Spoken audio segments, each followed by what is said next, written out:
They don't build anything. They don't design anything. They don't invent anything. But they own everything. Your grocery store, your doctor's office, maybe even your house. You've never met them, but they've met you through every rent check, hospital bill, and grocery receipt. A 2021 Harvard study found that mortality rates rise as much as 13% when this business model takes over hospitals. If this business model were a country, it would be the third largest economy on Earth. This is the story of how a handful of financial giants quietly bought the modern economy and reshaped your life without you even noticing. Before we get into it, hit subscribe. It tells the algorithm this story matters, because the people buying your world don't want you to see how it happened. Private equity.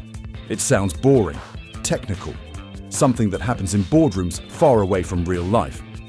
But in reality, private equity is the invisible empire behind everything, controlling more money than most countries' entire economies.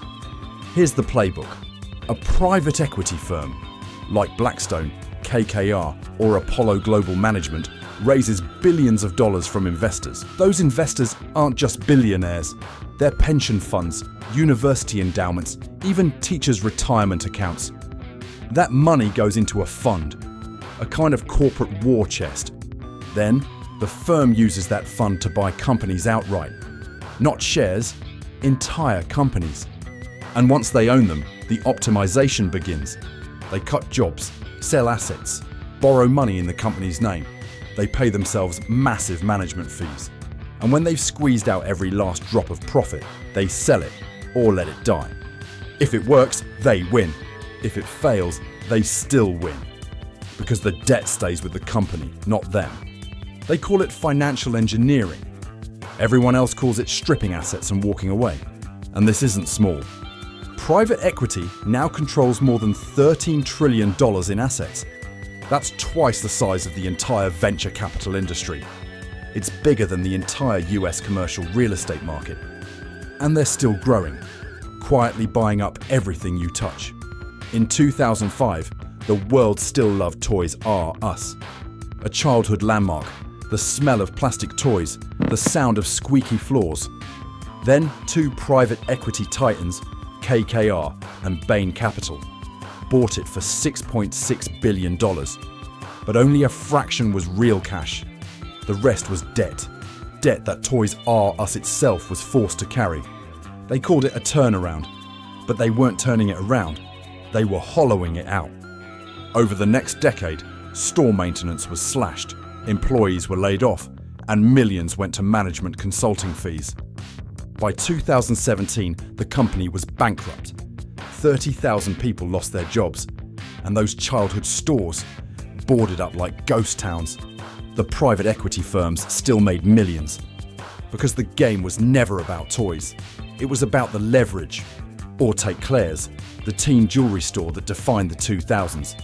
You couldn't walk through a mall without seeing its bright purple logo or hearing someone get their ears pierced. In 2007, it was bought by private equity giant Apollo Global Management for $3.1 billion. And you can guess what came next: a mountain of debt. For over a decade, Claire's tried to stay afloat under crushing interest payments, even as malls declined.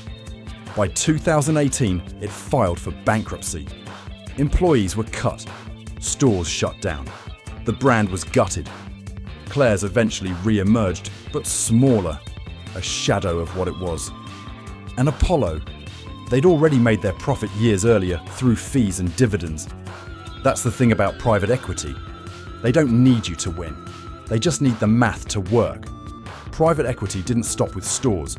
It moved into healthcare, one of the few industries where profit and morality directly collide. Over the past decade, these firms have bought thousands of hospitals, nursing homes, and emergency clinics. And the results are deadly. Doctors report pressure to see more patients in less time. Nurses say staffing levels are cut to the bone. Patients face higher bills and worse outcomes. A 2021 Harvard study found that mortality rates rise after private equity takeovers of hospitals. Not by a little, by 10% in some cases. And yet, the takeovers keep coming. Because healthcare is predictable, essential, and profitable. One private equity executive even called hospitals a stable cash flow asset. Imagine thinking of a patient's life as a cash flow asset. After the 2008 housing crash, millions of Americans lost their homes. Wall Street saw opportunity. Private equity firms, led by Blackstone, started buying foreclosed homes in bulk. Entire neighborhoods became corporate portfolios. Today, firms like Blackstone and Invitation Homes are some of the largest landlords in the United States. They don't know your name. They don't care about your leaky roof. But they do know your rent is due, and they'll raise it as high as they can. A 2022 report found that corporate landlords raised rents 80% faster than mom-and-pop owners. And when tenants complained, they got eviction notices. This isn't housing, it's financial extraction, one lease at a time. We used to say the American dream was owning a home. Now, for millions, the dream is just finding one that isn't owned by a private equity firm. So how do they keep doing this? Simple. They wrote the rules. Private equity firms spend hundreds of millions lobbying Congress. They donate to both parties. They shape tax laws and financial regulations. Their crown jewel is the carried interest loophole, a tax trick that lets them pay lower rates than the people they lay off. Even presidents have promised to close it. Obama, Trump, Biden. But none have. Because every time it comes up, Wall Street writes another check. And here's the cruel irony. A huge chunk of private equity funding comes from public pensions. That means your retirement savings might be financing the same firms driving up your rent, closing your local hospital, or laying off your neighbor. It's a system designed to feed itself, a loop where the public pays in and the elite cash out. Private equity loves to call itself smart capital. They say they're fixing broken companies, creating value. But in reality, they often destroy value, at least for everyone else. They don't think in decades, they think in quarters, in fees, in exits, in multiples on invested capital. That's why companies like Payless, Jimbori and Sears are gone. Not because consumers changed, because their owners drained them dry. And when they fail, the story gets rewritten. Retail is dying, healthcare is too expensive, housing is unaffordable, no one mentions who made it that way. Private equity is now expanding into everything we rely on.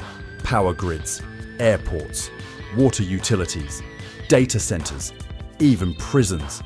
They already control more wealth than all hedge funds and venture capital combined. That's not capitalism, it's consolidation. And the scary part? You can't vote them out. You can't boycott them. Most of the time, you don't even know they're there. Because they operate in the shadows, quietly turning every basic human need into a revenue stream. It's not just about profit anymore. It's about control. Private equity didn't create greed. It just perfected it. It's the logical endgame of a system that values returns over reality, where debt is a product, not a warning, and every collapse is just another exit. The question isn't how they got so powerful, it's whether we'll ever take that power back. Because the longer we let them play Monopoly with the real world, the fewer squares we'll have left. If this opened your eyes, don't just scroll past it, share it. Because the only thing private equity can't buy is awareness, and that starts with you. Like, subscribe, and help this reach someone who still thinks Wall Street is just about stocks. The more people who understand how the game works, the harder it becomes for them to keep playing it. They already own the companies, the houses, and the hospitals. Let's make sure they don't own the truth too.